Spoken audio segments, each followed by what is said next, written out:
अहिल्यानगर शहरामध्ये ट्रॅव्हल्स जिहाद विरोधात आमदार संग्राम जगताप आक्रमक झालेत। हिंदू महिलांसह नागरिकांनी रास्ता रोको आंदोलन केले। नगर पुणे शिवशाही बसमध्ये मुस्लिम कंडक्टरने एका हिंदू महिलेची छेड काढल्याचा सीसीटीव्ही व्हिडिओ व्हायरल झालाय। या प्रकारामुळे अहिल्यानगरचे आमदार संग्राम जगताप चांगलेच आक्रमक झाले। या नव्या ट्रॅव्हल जिहाद विरोधात सकल हिंदू समाजाच्या वतीनं अहिल्यानगर शहरातील कॅनेटिक चौकात तासभर रास्ता रोको आंदोलन करण्यात आलंय। रखरखत्या उन्हात तापलेल्या रस्त्यावर शेकडो हिंदू महिलांसह नागरिकांनी उत्स्फूर्तपणे या रास्ता रोको आंदोलनात सहभाग नोंदवला। हिंदू प्रवासी महिलेची छेड काढणाऱ्या मुस्लिम कंडक्टरवर जोपर्यंत गुन्हा दाखल होत नाही आणि त्याची प्रत प्राप्त होत नाही तोपर्यंत रस्त्यावरून उठणार नाही, आंदोलन मागे घेणार नाही, अशी आक्रमक भूमिका आमदार संग्राम जगताप यांनी घेतली। त्यामुळे पोलीस प्रशासनाची चांगलीच धावपळ झाली। सुमारे तासभरानं पोलीस अधिकाऱ्यांनी संबंधित कंडक्टरवर गुन्हा दाखल केल्याची प्रत आमदार संग्राम जगताप यांना दिल्यावर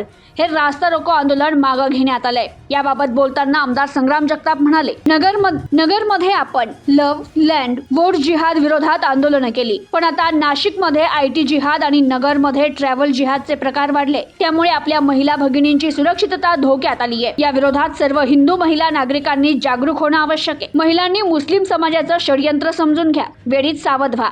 हा समाज सातत्यानं हिंदू समाजावर अत्याचार करतोय। आता हे सहन न करता जशास तसं उत्तर देण्याची वेळ आली आहे, असं देखील आमदार संग्राम जगताप यांनी म्हटलंय। तसेच नगरमध्ये जिहादी वृत्तींकडून असे वेगवेगळ्या जिहादचे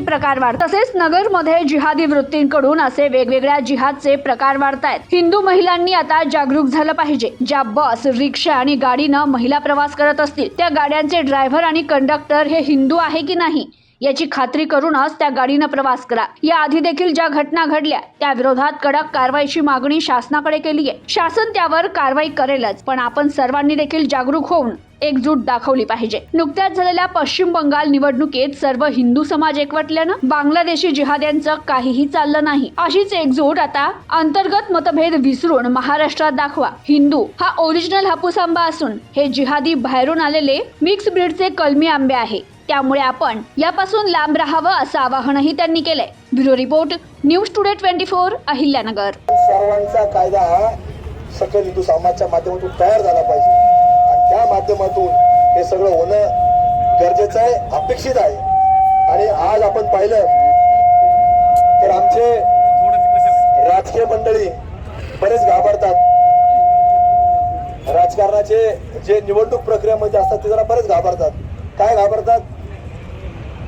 10,000 मत आहेत, जरा 2-3 हजार आहेत निर्णायक आहेत। अरे नाही, त्याच्यापासून काय आलेलं नाही। तू पश्चिम बंगाल पहा, आपल्या बरोबर होते।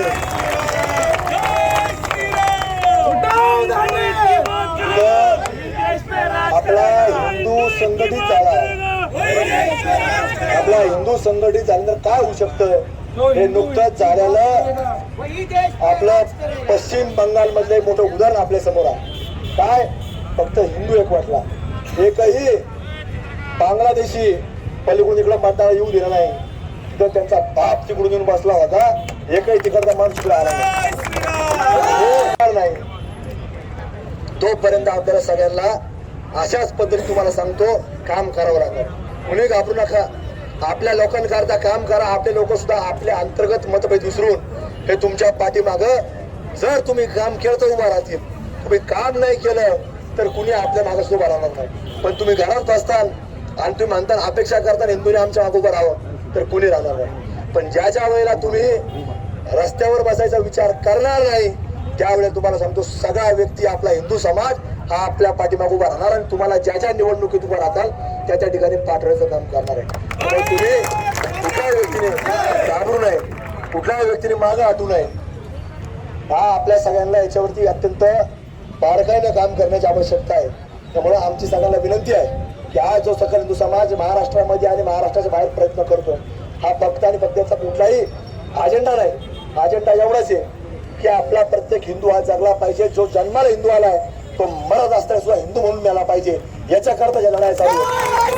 आपण पाहतोय काही धर्मांतराचं सावट सातत्याने येतं। आता उन्हाळ्याच्या प्रकारे आता जो ज्या तुमच्या घरापर्यंत येत आहे तोपर्यंत कोणालाच कळणार नाही। याची तीव्रता जो भोगतो त्यालाच कळतं। त्या दिवशी त्या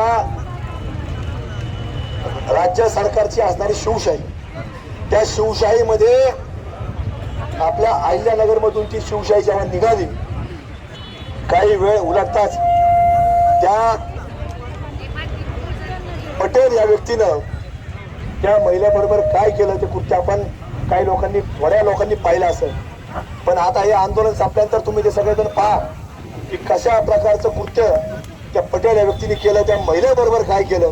आणि हा फक्त एक प्रकार नाही, पुण्यामध्ये असेल, पिंपरी चिंचवडमध्ये असेल, तिथल्या असणार जशी आपली अहिल्यानगर GMT आहे तशी सुद्धा PMT आहे.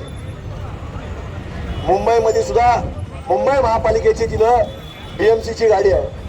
तर अशा सुद्धा बसेसमध्ये असे प्रकार हे सातत्याने वाढत चाललेले आहे. आणि तिथंच नाही, लांब कशाला, तुम्ही आजही ज्या वेळेला आपल्या अहिल्यानगर मध्ये जेवढे बस स्थानक आहेत किंवा इथं जिल्हा बँकेसमोर नेवासा लाईनच्या गाड्या आहेत, कोटला स्टँडवर पुण्यात कोणतं फळ असतं?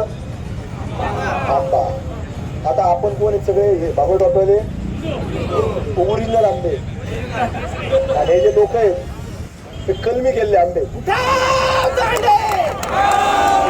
म्हणजे काय असतं? बाहेरून ब्रीड आली. आता कलम म्हणजे काय? आपण काय केलं असतं? कलमी आंबे काय म्हणतात त्याला? ती नवीन ब्रीड तयार केली. म्हणजे ह्या ज्या ब्रीड आहेत त्या बाहेरून लोक आले, त्यांच्या ब्रीड तयार करून सोडून गेले. म्हणजे आम्ही तेच आहेत मच्छरदानीवाले. तुम्हाला सांगतो, ओरिजिनल सगळे आपण आहे, हे सुद्धा तेच आहेत, आपल्या तेच आहेत. तर यांना अजून माहिती नाही. त्यामुळे हळूहळू आपल्याला या सगळ्या लोकांना देखील जागरूकता आणावं लागेल. या लोकांना सांगितलं पाहिजे, उद्याची वाट पाहू नका. तुम्ही आजच आपल्या अखंड भारताचा जो काही अजेंडा आहे सकल हिंदू समाजामध्ये सहभागी व्हा. तुम्हाला भविष्यामध्ये या देशामध्ये चांगल्या प्रकारे मान सन्मानापासून सगळी व्यवस्था या ठिकाणी होईल. आणि त्या पद्धतीनेच लोकांना तुम्ही विचार मांडण्याचं काम करावं. आज आपला हिंदू समाज कुठेतरी या सगळ्या माध्यमातून एकत्र आणून आपल्या सर्वांचा प्रयत्न आहे की कुठेतरी सगळेजण एकत्र असून ही विचारधारा पुढे घेऊन गेले पाहिजे. आणि आजचा हा मोर्चा हा त्याचाच एक भाग आहे. तुम्हाला सगळ्यांना विनंती आहे की आपली मागणी जोपर्यंत पूर्ण होत नाही, FIR ची कॉपी आपल्यापर्यंत येत नाही, तर आपण कोणी उठणार नाही.